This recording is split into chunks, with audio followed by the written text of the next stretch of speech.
नमस्कार बंधुरा एसएस दास किचेने आमी सुमिता आज निये एसेछि नतून एकटा रेसिपि। आजकेर रेसिपि पाउरुटी और दूध दिए सहज और मजादार milk cake recipe, bread milk cake recipe. এই ব্রেড মিল্ক কেক রেসিপি কীভাবে বানাই আমি এই রেসিপিটাই আজ আমি আপনাদের সাথে শেয়ার করব। চলুন দেখে নেওয়া যাক। এই ব্রেড মিল্ক কেক খেতে খুব সুস্বাদু হয়, বাচ্চারা খেতে খুব ভালোবাসে। দেখুন নরম তুলতুলে হয়, ভেতরটা একেবারেই নরম থাকে, খেতে খুব ভালো লাগে। এখানে আমি 8 পিস পাউরুটি নিয়ে নিয়েছি। পাউরুটিগুলোকে ছোট ছোট পিস করে নেব। আমি এরম পিস করলাম, আপনারা ইচ্ছা করলে আর একটু ছোটও করতে পারেন। আর এই পাউরুটি সাইডের ব্রাউন অংশটা আমি নিয়ে নিয়েছি। আপনারা ইচ্ছা করলে এই ব্রাউন অংশটা বাদ দিয়েই পাউরুটিগুলোকে নিতে পারেন। এবার একটা ছোট বাটিতে নিয়ে নেব হালকা গরম লিকুইড দুধ। দুধটা আমি আগে থেকেই জাল দিয়ে নিয়েছিলাম। দিয়ে দেবো একটু কেশর, ভিজিয়ে রাখলাম। একটু নেড়ে চেড়ে ভিজিয়ে রাখলাম 30 মিনিটের মতন। আর নিয়ে নেব নারকেল কুড়ো, যেটা দোকানে কিনতে পাওয়া যায়। এখানে আমি এই নারকেল কুড়োটা নিয়েছি। আপনাদের ঘরে নারকেল থাকলে অবশ্যই সেই নারকেলটাকে ভেঙে কুড়িয়ে নিতে পারেন। ওভেনে কড়া বসিয়ে দিয়ে দেবো একটু জল। দুধ জাল দেওয়ার আগে জল দিয়ে দিলে দুধটা সহজে পুড়ে ওঠে না, উদলে ওঠে না। এই জন্য দুধ জাল দেওয়ার আগে অবশ্যই একটু জল দিয়ে দেবেন। দুধটা গরম হয়ে ফুটে উঠলে দিয়ে দেবো কুচিয়ে রাখা পাউরুটিগুলোকে। এবার ভালোভাবে নেড়ে নেড়ে পাউরুটিটাকে মিশিয়ে নিতে হবে, যেন একটু ডালা না থাকে। সমানেই নেড়ে যেতে হবে। পাউরুটি খুব নরম, তাই খুব সহজেই দুধের সাথে অল্প সময়ের মধ্যেই মিশে যাবে। দেখুন আস্তে আস্তে পাউরুটিটা কেমন মিশে গেল। এবার দিয়ে দেবো যে বাটিতে আমি কেশর ভিজিয়ে রেখেছিলাম দুধের সাথে, সেই দুধটা এখানে দিয়ে দিলাম। দুধটা দিয়ে এবার খুব ভালোভাবে মিশিয়ে নেব।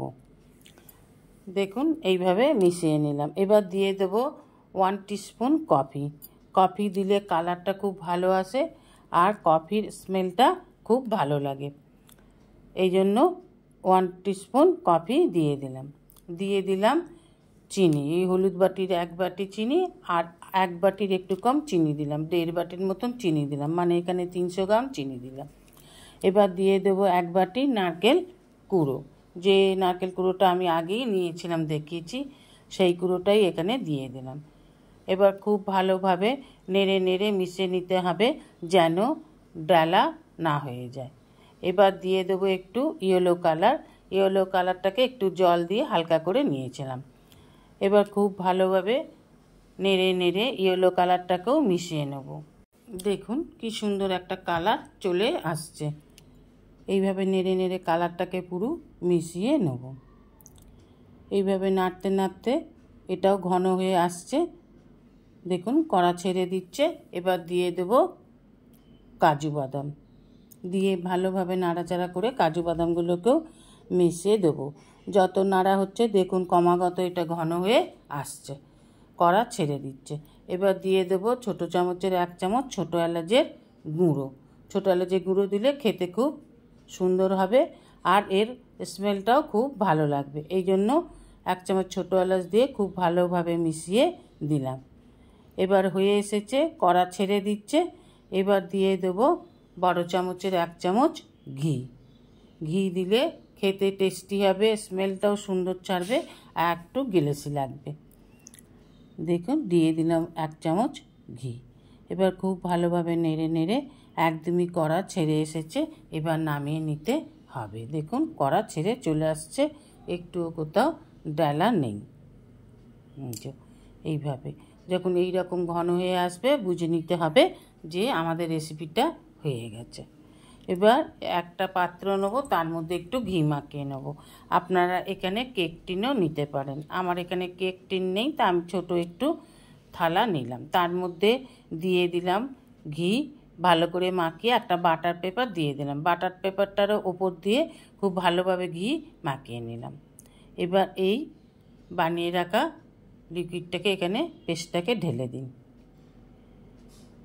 এবার ভালোভাবে ঢেলে দিয়ে এবার একেবারে সমান করে নিতে হবে, ভালোভাবে সমান করে দেবো।